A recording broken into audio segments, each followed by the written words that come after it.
안녕하세요, 여러분. 오늘도 힘을 내서 수학을 배워봅시다. 오늘의 이야기 주제는 바로 분수입니다. 우리는 이미 3학년 때부터 분수를 배웠습니다. 그래서 대충 분수가 무엇인지 알고 있기는 한데 그래도 정확하게 분수가 무엇인지 따로 이렇게 생각해 보진 않았던 것 같아요. 우리가 수학을 배울 때 계산을 참 열심히는 하는데 가끔 보면 정작 그게 무슨 의미고 이게 어디에 쓰이는지 하는 것들은 그냥 모르고 계산만 열심히 하는 것 같아요. 그래서 이번 시간에는 분수 그 자체에 대해 이야기를 해볼까 해요.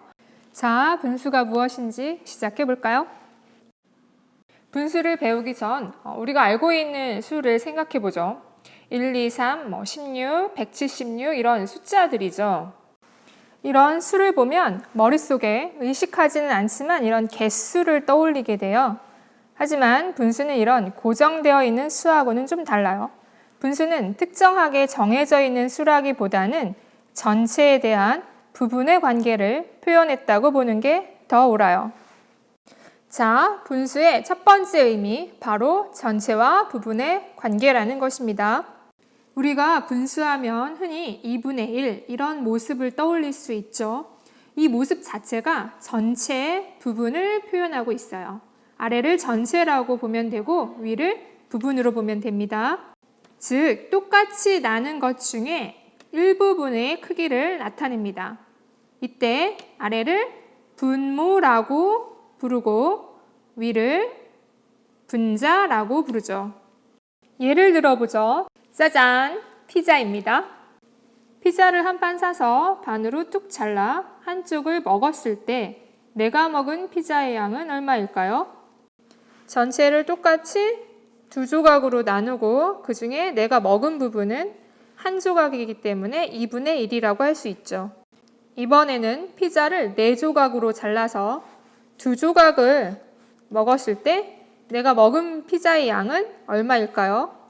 전체를 똑같이 4조각으로 나누고 내가 먹은 부분은 2조각이니까 4분의 2라고 할 수 있죠.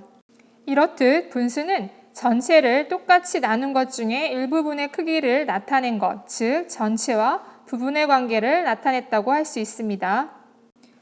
그런데 이 2분의 1하고 4분의 2를 살펴보면 무언가 같은 점을 발견하지 않았나요? 맞아요. 이게 분수가 2분의 1, 4분의 2 다른데 하지만 그 크기는 똑같죠. 앞에서 우리는 분수는 고정된 수가 아니라 전체와 부분의 관계라고 했습니다. 그렇기 때문에 분수의 여기서 특징을 하나 알 수가 있어요. 바로 분수는 크기가 같은 여러 개의 분수가 있을 수 있다는 거예요. 즉 2분의 1, 4분의 2처럼 표현은 다르지만 그 크기는 똑같을 수 있습니다. 피자 말고 또 언제 분수가 많이 사용될까요? 분수는 사실 요리할 때 많이 사용돼요. 요리를 하다 보면은 간장 2분의 1큰술, 마늘 4분의 1큰술을 넣으세요. 이런 표현이 있어요. 이런 큰술에 간장을 절반 정도 담고 마늘을 4분의 1 정도 넣으라는 거죠. 전체 큰술의 간장의 양, 그리고 마늘의 양을 이렇듯 분수로 표현할 수 있습니다. 그럼 우리가 분수를 배울 때 왜 이런 그림을 통해서 배우는지 이제 알겠나요? 바로 분수는 전체 부분의 관계의 표현이기 때문에 이렇게 그림으로 그려야만이 이 전체에 대한 부분이 얼마를 차지하고 있는지 그 크기를 정확하게 이해할 수 있습니다. 그래서 대부분 그림을 이용해서 분수를 배우지요. 우리는 여기서 분수의 또 다른 특징을 알 수 있습니다. 이것은 단점이기도 한데요. 바로 분수만 보고서는 그 크기를 쉽게 알기 어렵다는 거예요. 그나마 이렇게 단순한 분수들은 간단한 그림으로 그릴 수 있지요. 그러나 예를 들자면 412분의 103 이런 분수의 크기를 한 번에 이 분수만 보고 알아채기는 쉽지 않죠. 그래서 우리는 앞으로 이런 복잡한 분수를 단순한 분수로 만드는 법 혹은 분수의 크기를 쉽게 비교하는 법 등을 배울 것입니다. 그런데 분수가 우리가 이렇게 전체 부분의 관계라고 했잖아요. 그런데 이 전체가 피자 한 판 혹은 한 큰술처럼 늘 이 전체가 하나이기만 한 것은 아니에요. 다른 예를 들어볼까요?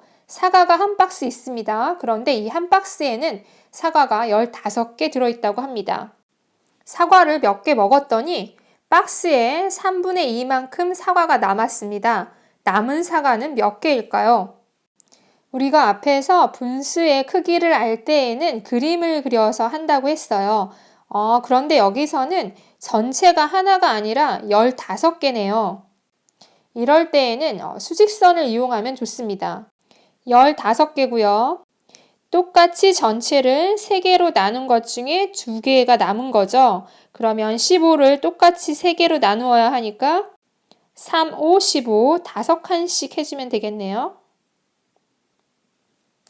똑같이 3개 나눈 것 중에 남은 부분은 2개죠.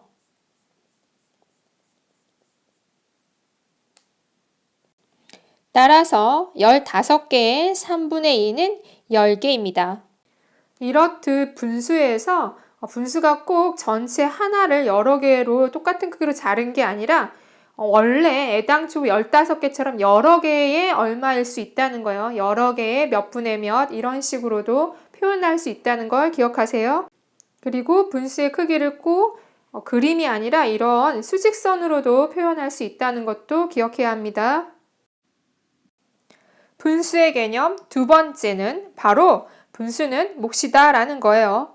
몫, 우리 이거 어디서 들어봤죠? 그래요. 나눗셈 문제의 답을 말할 때 우리가 몫이라고 말을 했죠. 사실 나눗셈 기호는 분수에서 왔어요. 그만큼 분수는 아주 옛날부터 있었다는 거겠죠?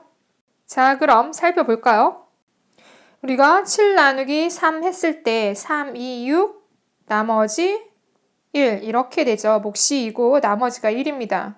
하지만 이 나머지가 있는 것은 사실 낭비죠.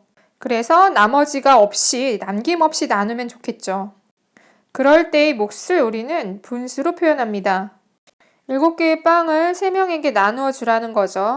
그리고 이 나머지도 똑같이 3등분해서 마저 나눠주라는 거예요. 그럼 이럴 때 한 사람이 갖게 되는 몫이 얼마인지 알아보죠. 3분의 1짜리가 몇 개인지 보죠. 하나, 둘, 셋, 넷, 다섯, 여섯, 7개네요. 즉 3분의 7입니다. 그래서 우리는 7 나누기 3의 몫을 그래요. 3분의 7이라고 합니다. 아하! 이제 나머지가 없이 나눗셈의 몫을 구하는 것 어떻게 구하는지 알겠죠? 분수로 쓰면 돼요. 그럼 8 나누기 5의 몫은 어떻게 될까요? 8을 그대로 써주고 그렇죠. 나누기는 분수로 해주고 다시 5를 써줘서 이렇게 5분의 8이 됩니다. 자, 분수의 두 번째 의미, 분수는 몫이다. 모두 다 잘 이해하셨나요? 나눗셈이 어떻게 분수로 바뀌는지 잘 기억해 두시기 바랍니다. 이제 분수의 개념이 무엇인지 잘 정리가 되었나요? 분수는 전체를 똑같이 나눈 것 중에 일부분이다.